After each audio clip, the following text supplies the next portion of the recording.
Coverage tonight of our investigation into Greene Township Supervisor's plan to give themselves bonuses using American Rescue Plan Act money. Now, at 5 o'clock, Ethan, you kind of gave us the walk through. Of course, we've been following this story for some time. You have been doing a lot of digging. So now we want to find out what it was like to see all of this unfold. You kind of gave us a line-by-line item of timeline, really, as to what has developed. It's one thing to understand what's happened. It's another thing to see it unfold. And Auditor Jim Kenner says the biggest problem really was time. Although rescue plan money doesn't have to be spent for years, if you were spending it, anything you'd spent has to be reported in quarterly filings, the first one of those due last October. And since the supervisors paid themselves in the summer, they had to report that by the fall, and they needed auditors to sign off before those reports were due.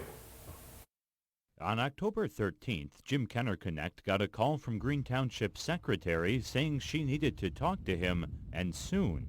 The secretary from the township contacted me and told me that they had some pandemic money and they had given it out, and they did not realize at the time that some of it needed auditor's approval. State law prohibits public employees from paying themselves, but Greene Township supervisors had done just that, and they'd only realized the problem a few weeks before a federal filing deadline.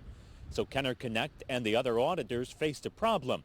They could either approve the payments without a required meeting, or they could deny them and risk losing the money altogether. Having to make a snap judgment, I did what I thought was right. I was afraid not to sign it.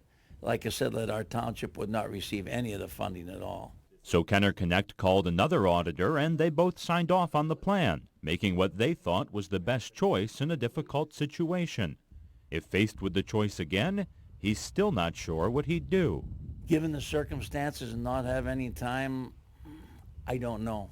Ethan, I honestly don't know, because possibly if I could have talked to an attorney or talked to somebody and had a result immediately, I probably would have thought something different. In the end, he's frustrated with the situation, and he wishes the supervisors would have asked for his approval from the start, not at the last minute.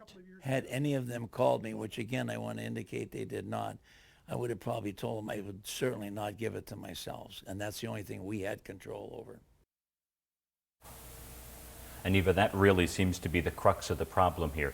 This was done quickly and clearly without sufficient forethought, and that's why Kenner gets a call 2 weeks before a filing deadline, basically saying we've got a real problem and you've got a decision to make and not a lot of time to do it. A little more planning, a little more forethought probably could have avoided all of this. Now, he takes that job, he runs for it every year. It can pay up to a grand total of a few $100s. He doesn't accept that. He volunteers for the position, basically.